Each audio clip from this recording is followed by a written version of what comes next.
Hi everyone, welcome back to the techyned vlog. Hope all the videos we've shared so far they've been of good use to you, and if yes, kindly subscribe, comment and share. So today we are going to deep dive into a very important topic when it comes to being a business analyst, and that is to know your roles and your responsibilities. So today we are going to explore one of the most dynamic and essential roles in modern organization, and that is the role of the business analyst. That is what you do as a business analyst. So we are in an era where businesses are constantly evolving. Like you come today, we have changes, we come tomorrow, we have needs and stuff like that. So business analysts act as the critical link between the stakeholders and solutions. So you are now the middleman that comes in to look at what the problem is and try to goes towards a solution. Okay, they help identify business needs, analyze problems, and ensure that the right solutions are designed and delivered to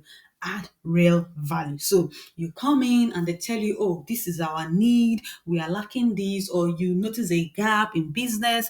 Then you also go ahead to analyze the needs, okay, or the problems, because you're not, I know one of the trainings I went to, they say you're not a note taker, okay. You go ahead to analyze needs or problems that have been brought forward to you, and also you ensure that the right solutions are designed. So whenever you must have you are done with analyzing the problems and you guys start brainstorming and you are like, okay, I think this would serve your need, you also try as much as possible to follow through to ensure that the right solutions are designed, okay, and also deliver to add real value. So you follow through till the end. So today's section, I aim to walk you through the key roles and responsibilities of a business analyst. So starting from gathering your requirements and even mapping business process, you draw up your process, and to facilitating stakeholder communication, how you communicate with your stakeholders and evaluating solutions. So at the end of the day, you are also evaluating your solutions to make sure that yes, we have delivered this, but is it also meeting needs? Okay. Whether you are new to the field or working with BAs already, or planning to become one yourself as a business analyst, this section will give you a clear understanding of what business analysts do and why their role is vital in successful projects. Now, looking at our boards or what we're going to deep dive into, that is your roles and responsibilities as a business analyst starts with as a liaison between the business and IT. So you are the middle person between business and IT, and also your work as and when it comes to requirements gathering, that is all elicitation, and also requirement analysis and management, how you're going to analyze those requirements, make sure you've gathered the correct requirements, and also how you're going to manage the information you have gathered. Okay, process mapping and optimization, how you're going to map out the process, whether it is as it is or to be processed, and also how you can optimize what you have mapped out to the fullest. Solution evaluation and validation. Yes, you have resolved the issue and problem, but also you need to validate that to make sure that it meets the need or it's meeting the need. Because at times, when you go through, maybe you are preparing for your exam, you go through the simulators, it will tell you, okay, there are some businesses, they have solutions, they have even gone live, but they notice that they are having problems. Okay, so it is also your duty to when it comes to solution evaluation. So stakeholder management, how you can manage your stakeholders. Change management support, how you can support change management. It is very important. Now, also your roles and responsibilities also would continue as the risk and impact analysis as the impact analyst. So risk and impact analysis also is one of the major roles and responsibilities of a business analyst. Agile and Scrum participation. Today's project management, you notice that companies are not only looking out and not only on the lookout for project managers that only do waterfall. They also are on the lookout for project managers that are into Agile and Scrum. Also, your work as a business analyst when it comes to data analysis and decision support, and then documentation and reporting is very important. It's when it comes to business and it's heavy on documentation and also reporting. Then strategic alignment. Remember that the company will take a decision and it will now trickle down. Okay, it will now come to you and the other levels. So you have to be part of that as well. Enterprise analysis and others. Now let's move right into all this. So you as the liaison between business and IT, what do you do there? So you serve as a bridge between business stakeholders and technical teams.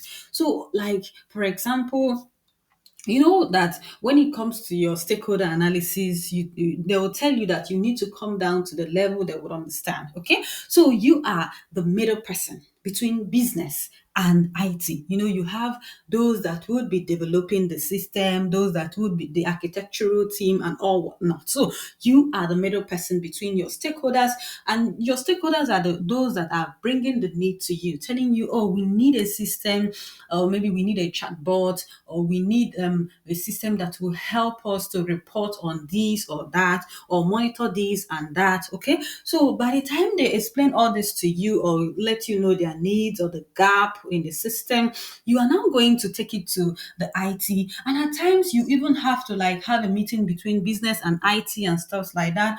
And whatever information IT gives you, you have to, relate it back to business in the language they understand. So that is why they say you are the liaison, because at times you can't have that like you need to have that handshake, because you can't have a business going straight to IT, because maybe all those jargons and stuff they may not understand, or some of the process. You are the expert here, the liaison, the middle person that will need to relate everything from one person to the other. Okay, translate business needs into technical language and vice versa. Yes, just like I mentioned that when business or stakeholders let you know into their problems or the needs and stuff like that, you will need to translate those into technical terms or into technical jargons and stuffs, and then relate it back to the IT team. And IT team would also give you their message, and you have to relate it back to the stakeholders. Okay, so you need to do this in such a way that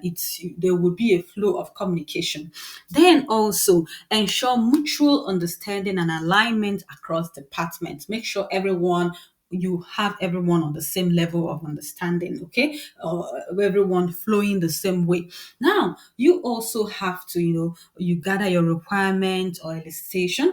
So you conduct interviews, surveys, observations and workshops. So when it comes to your elicitation and collaboration, it is your duty, okay, to go out there, meet your stakeholders, whether it is on one-on-one interviews or it is workshops, and also you carry out your surveys, whether maybe you have like a huge amount of stakeholders to cover. So in this case that you can't meet them one after the other, or even a workshop cannot be enough because they are dispersed all over the world.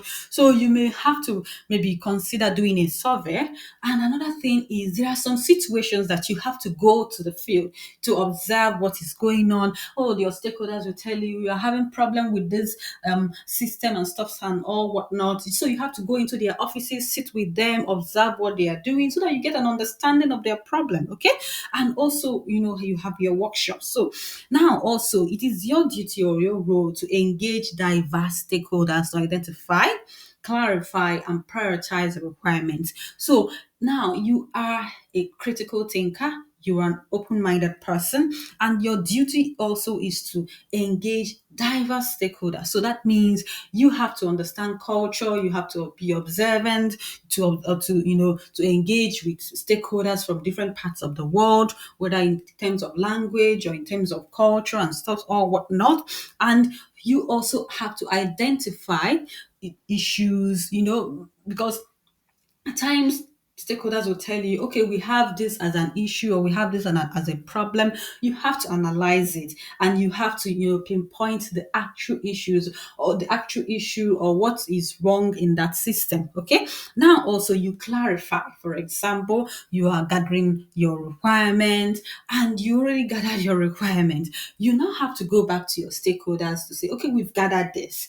please kindly let's go through this to make sure that, or to ensure that these are correct. This is the way you want it. This is the way you said it and stuff like that, so that eliminate any form of conflict from the very go. And also prioritize requirements. And at times, your stakeholders will give you so many requirements at the same time, or you gather so much of it at the same time. And when you go to maybe the development team, they let you know that, oh, this is actually something we may not complete in one sprint or in one iteration and stuff like that. Stakeholders will need to let us know where we can start, what will give them the minimum viable, income, or minimum viable value, or that is when you are going waterfall. But the main thing is they are trying to let you know that, okay, let's start somewhere. What is more important here for the stakeholders? So you have to also go back. You see that communication and making sure that everyone is aligned. So you have to also go back to your stakeholders to say, okay, what are we looking at here? Can you prioritize these requirements so that we can know where we can start from? Okay. Also, use BABOK techniques like brainstorming, focus groups, document analysis. So in the process of elicitation and collaboration or gathering your requirements, you don't have to forget the using BABOK, or the techniques and provided by BABOK, like brainstorming, to come together, to think, and to provide a solution with your stakeholders, or focus groups, having those like groups of people that where you come and have a meeting, you talk about the needs, the problems, or you gather requirements, okay? And also document analysis. For example, you need to analyze documents, whether it is in gathering requirements or whether it is when you've gathered the requirements and you want to clarify, you want to go out of your way, to look at documents that were there before, even before you joined the organization, just in the process of gathering requirements. Okay. Now, moving on from there, also your role as a business analyst would be requirement analysis and management. Fine, you have gathered your requirement, you have clarified it and stuff like that. It is now important for you to analyze what you have gathered and also how you have to manage that. Okay, so you also look at analyze, refine, validate, and manage business requirements. Okay, so you put the requirement you have gathered through analysis, and you refine it, you clean it up. You've gone back to your stakeholder to clarify, and they tell you, oh, we noticed that there's a repetition here, we noticed that this and this talks is the same thing. Okay, I think we can merge this and stuff. So you analyzing the requirement, and at the same time refining it to make sure that it is neat, okay, and readable, because you are still going to use the manage the requirement in such a way that it would be, you can communicate with it. So now you also validate it, and also you manage business requirements at the same time. So this is all in the process of elicitation and collaboration and cleaning up your requirement or managing information. Okay. Now, break down high level needs into detailed functional and non functional specs.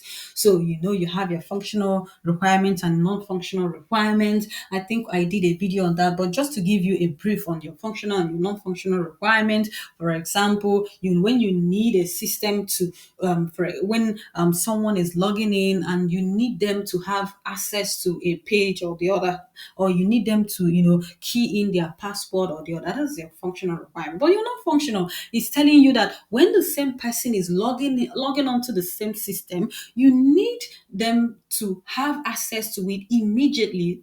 At times when you try to log on to some systems, it starts to roll and roll and roll for hours, and you're not able to, and it tells you, oh, there's a downtime or there's an error. So your non-functional requirement is telling you, okay, as a user, I want to have the ability to log on to this system in maybe in a minute, in 60 seconds. Okay. So you are able to break down high level needs into detailed functional and non-functional specs. Okay. So that you now, move it over to the development team. Now, use tools like UML, BPMN, use case diagrams, and data flow diagrams. So This is also in the process of managing your requirements. Now you have gathered your requirements, you have cleaned it up, you have analyzed it, you have validated it with your stakeholders, and now it is now time for you to represent it in a diagram in a readable form so that anyone who picks it or whoever you want to move it to will be able to understand or visualize. So you are trying to create a vivid image of the requirements you have gathered. So moving on from there, we are now looking at process mapping and optimization as one of the roles and responsibilities of a business analyst. Process mapping and optimization. Just take the title as it is. So it is document and analyze current business process.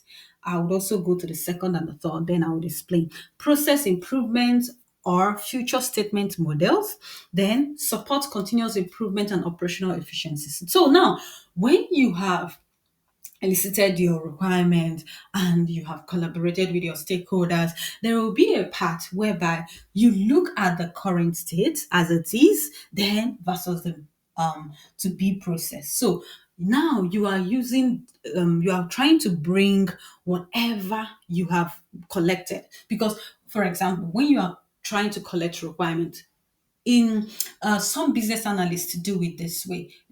When, for example, business tells you, oh, we have a need, you try to understand what works now currently.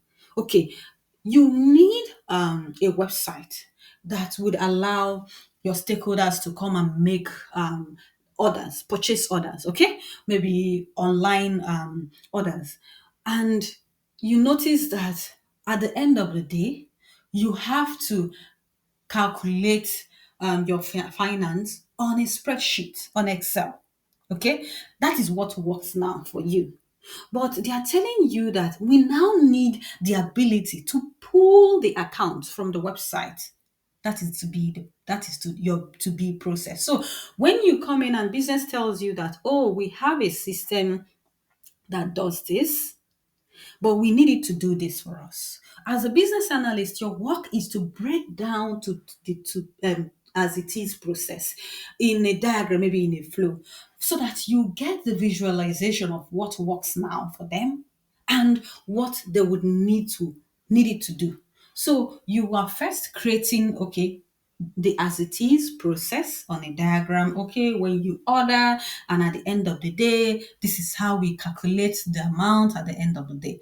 Now, okay, and then you now go to the B process. Okay, you want it to have this vision, or you want it to have this visual, you want it to look like this. And remember, whatever you draw or whatever you put up, you are doing that with the help of your stakeholders. You are always going back to clarify with them and to make sure that this is what works for them. Okay, now support continuous improvement and operational efficiency. So, what you are doing in this case is that you are supporting continuous improvement because they already have a system or they need a system, but they have something already that they are using. Okay, so for you now to be able to introduce something new, you are supporting continuous improvement because it will make whatever they are doing better.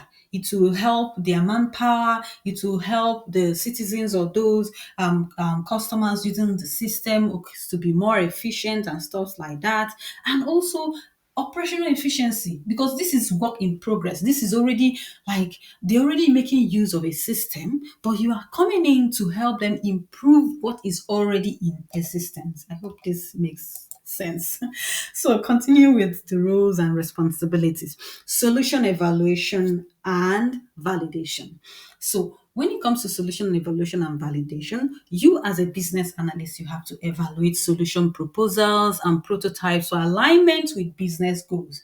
So now you are trying to look at, for example, when business they need like a system or a chatbot that when you come to request for support, you have something chatting back to you. Okay, and you guys already have a proposal or maybe a prototype, a look-alike. Okay, and this has been presented to maybe you and maybe the rest. So your work is to ensure that you evaluate the proposal or the prototype to make sure that At the end of the day, if you guys go for this, it meets your business needs. It's not about, okay, we need a chatbot.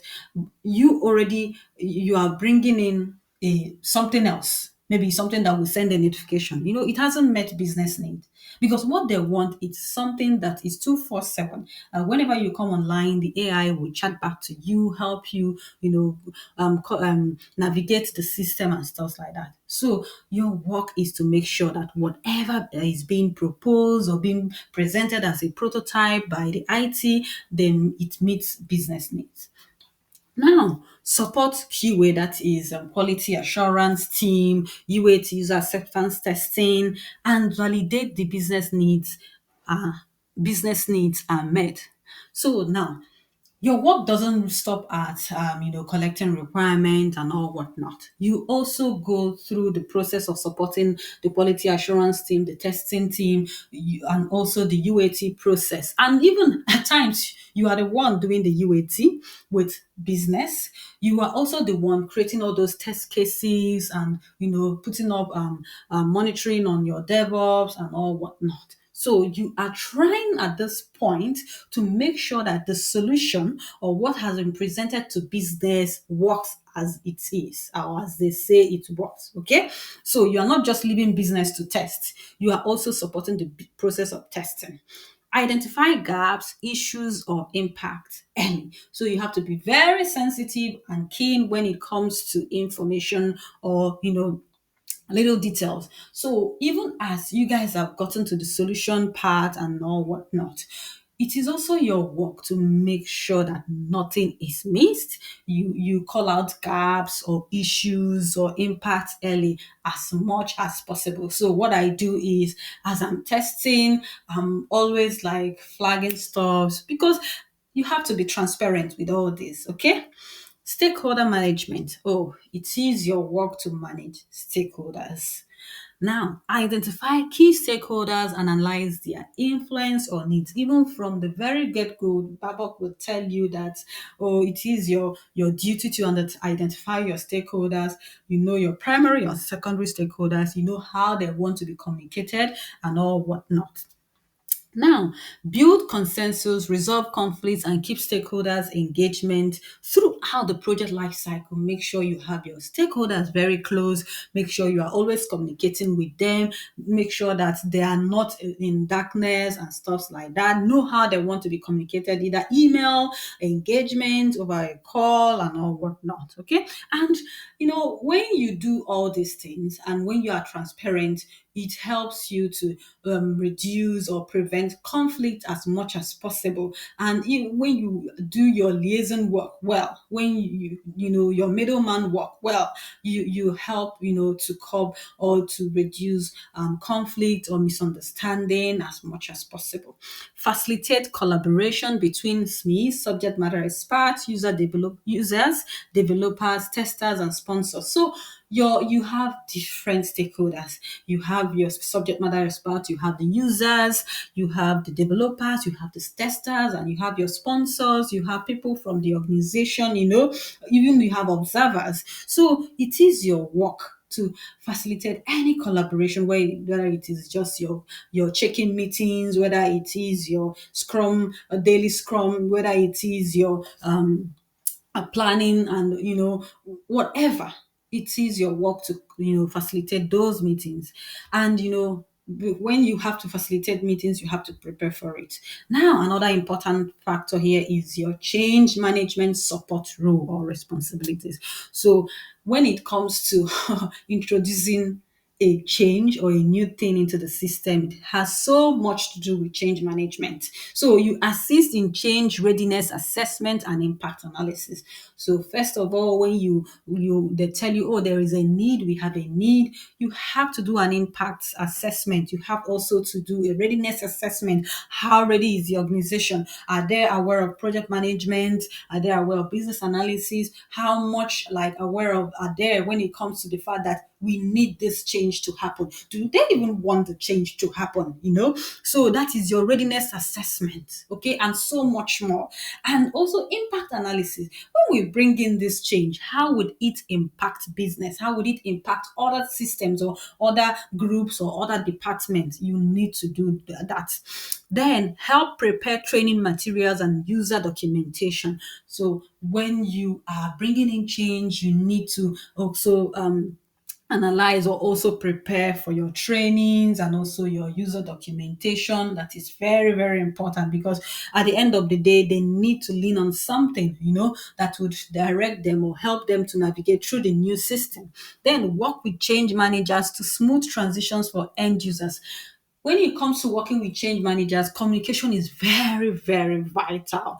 You need to feed your stakeholder with much information as possible, so that they will all be on the same level, because change brings about anxiety, confusion, frustration, and all whatnot. So you need to be close to your stakeholders. You need to be close to everyone. Make sure that you have the information disseminated across board, so that people are on the same level. Okay, it will help everyone transition to the new system. Now, moving on from there, risk and impact analysis is very huge when it comes to your work.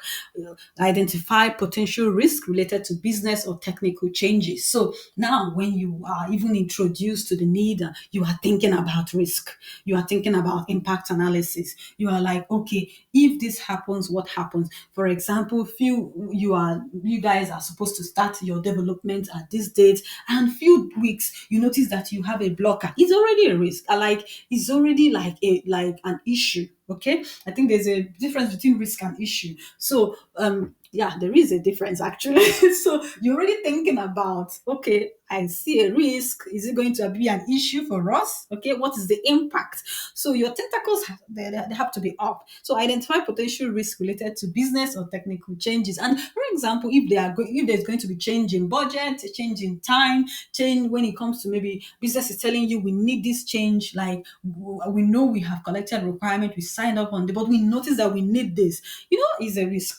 So it is very, very important.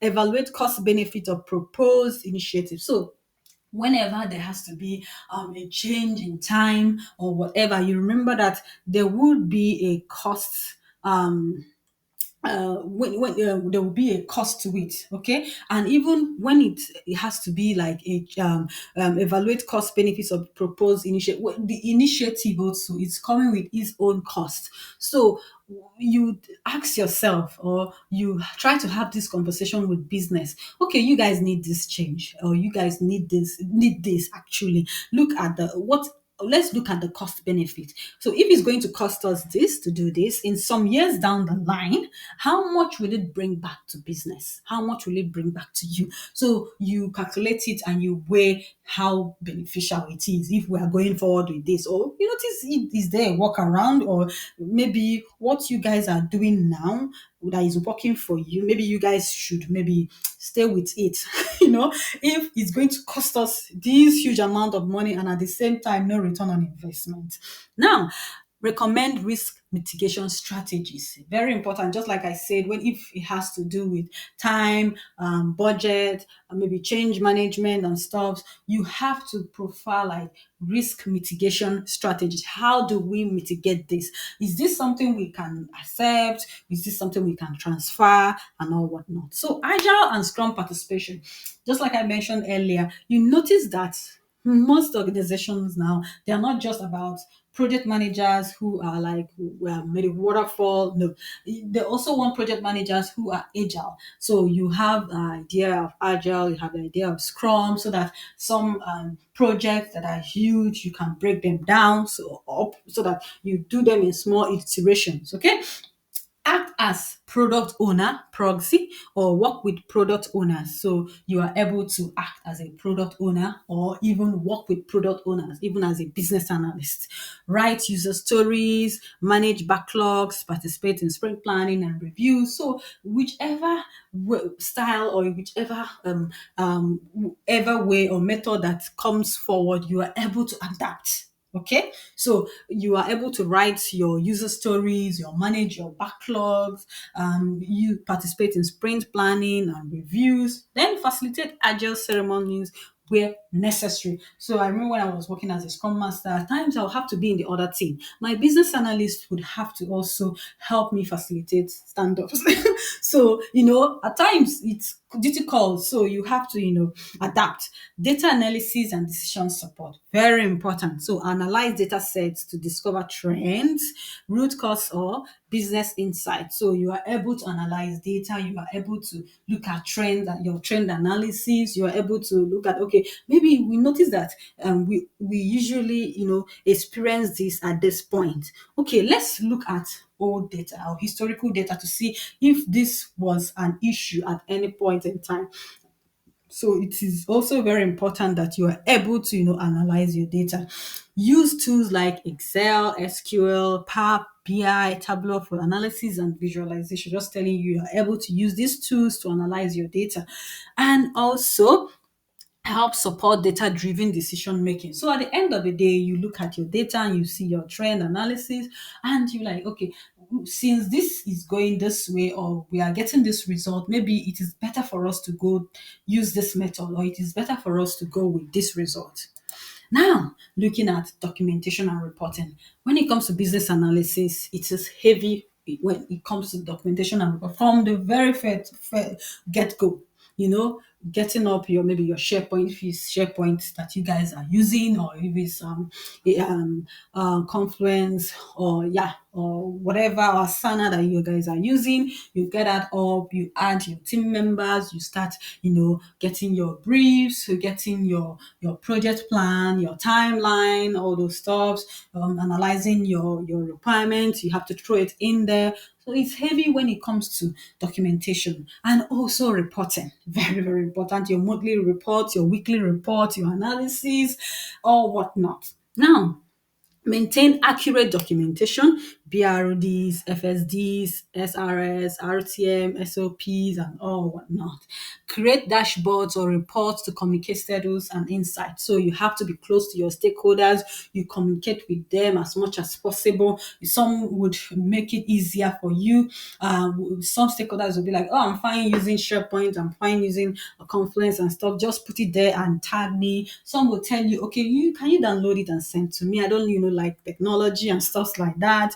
So you know how you have to communicate status and stuff. Ensure version control and compliance with organizational standards. So organizations, they have their standards. So make sure that you ensure that you are using the right version and you are complying with their standards. Strategic alignment and enterprise analysis, extremely important. Contribute to business case development. This is apt. This would even like let you in on knowing more about the project as a business analyst. So when it comes to business case, this is something you do with business or with your stakeholders, saying what is important. Why are we even, what is the reason? What is the why behind this project? So business case tells you, introduces you more to the project apart from your brief or whatever. It tells you the breakdown of the need, what is as it is now, what you guys are looking forward to, the risk analysis, the budget, and all what. You have so many things combined inside the business case. Now, alignment propose solution with strategic objectives. So you align proposed solutions with strategic objectives. So now, this is just telling you that to ensure that the solution or the proposed solution is in alignment with strategic objectives. So at the head, decision is being taken. And after that decision is taken, for example, it's taken for the citizens, and the department or the organization notices that, okay, we notice that we are not getting much clicks or whatever on this particular system, and this system brings in money for us. Okay, maybe what we are going to do is we are going to do an upgrade. Maybe that is what it requires. Okay, so at the end of the day, now this is a proposal. Maybe we need to do an upgrade, right? And they bring you in as a business analyst. What are you supposed to do? you make sure that what is being proposed is in alignment with strategic objectives. What is their strategic objective? To make maybe $50 billion or whatever this year.